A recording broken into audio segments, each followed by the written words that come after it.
자, 지금부터 반복자, 즉 이터레이터를 이용해서 우리가 반복 작업을 하는 방법에 대해서 알아보겠는데요. 지금까지 우리가 살펴본 더블리 링크드와 링크드 리스트의 차이점은 기능이 추가된 건 없었습니다. 그냥 내부적인 구현 방법이 달라졌죠. 효율이 높아졌고 그거에 대한 반대급부로서 복잡도가 증가했다. 이런 내부적인 차이만 있었습니다. 자, 그런데 이번에 살펴볼 것은 기능이 추가가 돼요. 어떤 기능이 추가가 되는지를 알아보는 것이 이번 시간의 중요한 목표입니다.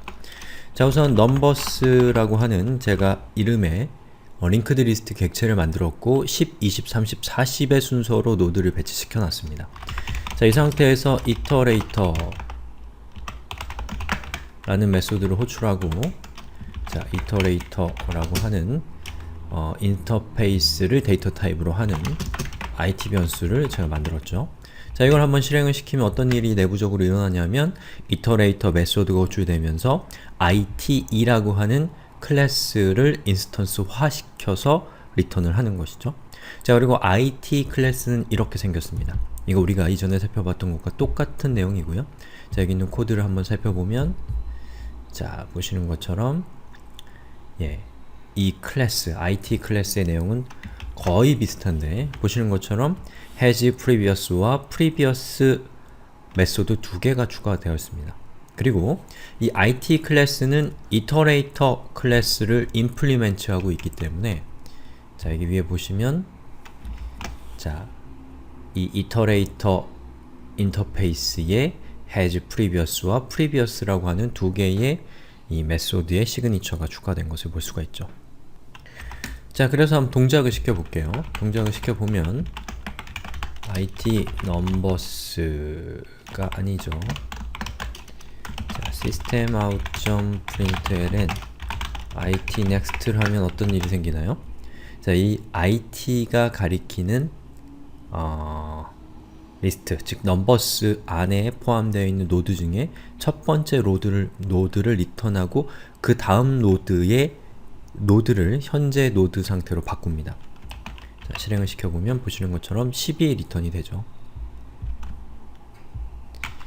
자, 이걸 반복적으로 해서 4번 반복을 하면 여기 있는 system.out.println IT next가 실행될 때마다 일식이 아니라 자, 하나씩 그 노드에 있는 내용을 리턴하고 있는 것을 볼 수가 있습니다. 자, 여기서 이제 next가 아니라 previous를 하게 되면 어떻게 될까요? 자, next라고 하는 것은 현재 노드가 이렇게 있을 때 자, next를 할 때마다 이 노드의 값을 리턴해 주고 그 다음 노드로 이동을 하고 준비 상태였죠. next를 하면 값을 리턴하고 그 다음 값을 리턴하고 그 다음 값을 리턴하고 그 다음 상태로 가 있죠. 그리고 그 다음 상태는 현재 노드가 없는 상태였습니다. 자, 이 상태에서 previous를 호출을 하게 되면 어떻게 되냐면 아무것도 없는 상태의 이전 상태로 가기 때문에 바로 자, 이 노드를 리턴하고 그 다음 노드로 가 있는 상태입니다. 또 한 번 previous를 실행을 하면 이 값을 리턴하고 그 이전 노드로 넘어가 있는 상태를 유지하는 것이죠. 자, 그래서 이것을 실행을 시키면 어떤 결과가 나오냐면 자, 보시는 것처럼 10, 20, 30, 40 여기까지는 next를 실행한 결과 그리고 이제 40이 나오는데 여기서부터는 이제 previous를 실행한 결과가 되는 것이라는 거죠. 자, 그러면 이것을 제가 카피해서 붙여넣기를 3번 하고 실행을 시켜보면 보시는 것처럼 자, 여기에 있는 이 부분에서 여기까지는 자, 여기 있는 previous가 4번 호출된 결과가 화면에 출력되는 겁니다. 자, 이 상태에서 제가 한 번 더 호출하면 어떻게 되겠어요? 내부가 어떻게 우리가 만들었는지는 현재는 알 수 없지만 어쨌든 문제가 생기겠죠? 왜냐? 더 이상 노드가 없기 때문에 자, 그런 경우에 보시는 것처럼 이런 에러가 발생을 한다 라는 것이죠. 이런 에러가 발생하지 않게 하기 위해서 우리는 뭘 쓰나요? IT has previous 라고 하는 이 메소드를 이용해서 previous를 호출해도 되는지 안 되는지를 확인할 수가 있죠. 자, 이렇게 해서 실행을 해보면 보시는 것처럼 에러가 나지 않습니다. 왜 그러냐면, 자, 여기 있는 이것, 즉 하나, 둘, 셋, 넷, 다섯 번째 실행되는, 즉 더 이상 존재하지 않는 노드의 값을 가져오는 이 메소드를 호출하기 전에 has previous라고 하는 이 메소드를 통해서 더 이상 가져올 이전 노드가 있는지 없는지를 if문으로 체크하고 있기 때문에 이제는 에러가 나지 않는 거죠. 그래서 이번 시간에 우리가 살펴봐야 될 중요한 주인공 두 개는 바로 previous와 has previous 이 두 가지라고 할 수가 있습니다. 자, 그럼 previous는 어떻게 구현했는지를 한번 보면, 자, 이번 시간에는 previous 메소드의 내부 구조를 한번 살펴보도록 하죠. 자, 이 내용을 살펴보기에 앞서서 우리 linked list에 대한 수업에서 이터레이터 부분에서 제가 이터레이터가 어떻게 동작하는지를 이미 설명드린 바가 있습니다. 예, 그 내용과 관련되어 있는 내용이기 때문에 좀 잊어버리셨거나 또는 그 수업을 듣지 않으셨다면 그걸 먼저 보고 이걸 보셔야 돼요. 자, 여기서 중요한 것은 바로 이 next라는 변수입니다. 자, 이 변수가 하는 역할은 뭐냐면, next라고 하는 메소드를 우리가 호출할 때 이 메소드가 누구를 리턴해야 되는가에 대한 정보를 담고 있는 것이 next입니다. 자, 그래서 만약에 현재 next가 10을 가리키고 있는 상태에서 여러분이 next 메소드를 호출한다면 이 메소드는 바로 이 10을 리턴하게 될 겁니다. 그리고 이 next의 값은 20을 가리키게 돼요.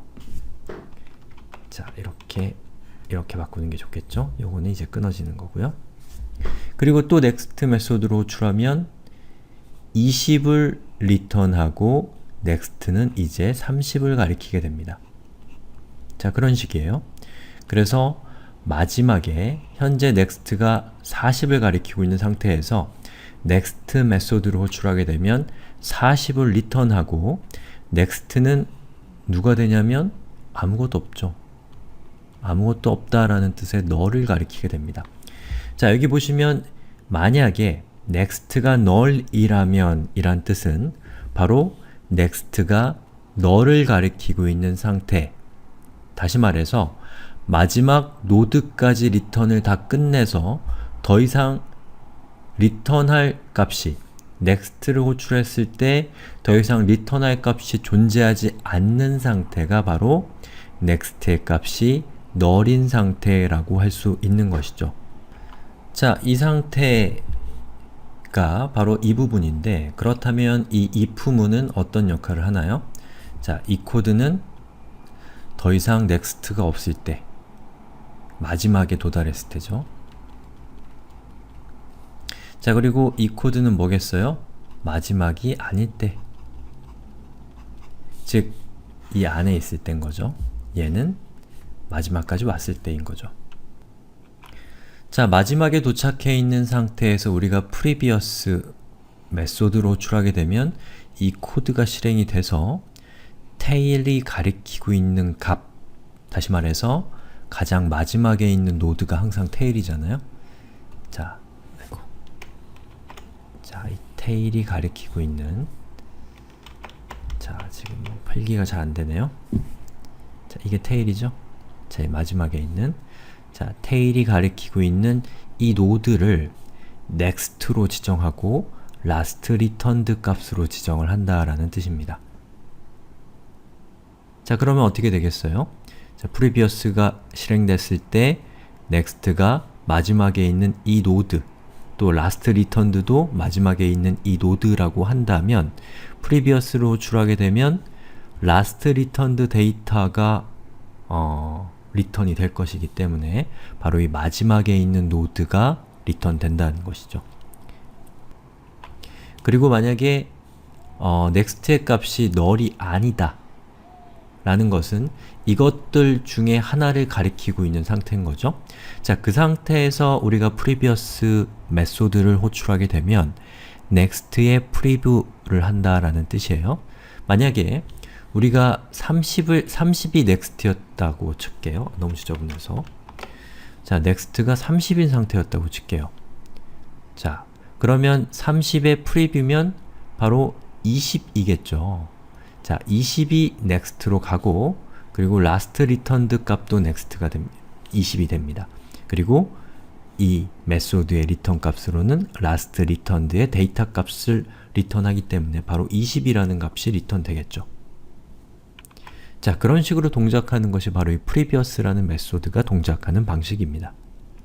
자, 이번에는 has previous 메소드의 동작 방법을 살펴보죠. 자, 이 메소드는 내부적으로 next index의 값이 0보다 큰지를 확인하고 있습니다. 자, next index는 어디서 사용이 되냐면 next 메소드와 previous 메소드에서 사용이 됩니다. 자, 보시는 것처럼 next, previous 메소드가 호출될 때마다 next의 값이 일씩 증감하고 있죠. 일씩 감소하고 있습니다. 자, 그리고 next 메소드를 호출하면 제가 지금 보여드리진 않지만 next index의 값이 일씩 증가되게 됩니다. 그래서 이 next index는 현재 next의 값이 이 첫 번째 노드를 next가 가리키고 있는 상태라고 한다면 그 상태에서 previous 메소드를 호출하게 되면 더 이상 리턴할 값이 없겠죠. 자, 바로 그 상태, 즉 next가 첫 번째 노드를 가리키고 있는 상태였을 때 next index의 값은 0입니다. 그래서 has previous는 next index의 값이 0보다 큰 경우에 true가 되고 0을 포함해서 0보다 작은 경우에는 false가 되는 그런 메소드이고요. 바로 이 메소드의 그러한 특징을 이용해서 previous, 즉 이전 노드를 가져오는 행위를 해도 되는지 하면 안 되는지를 감별할 수 있는 그런 역할을 하는 메소드가 바로 has previous라는 것이죠.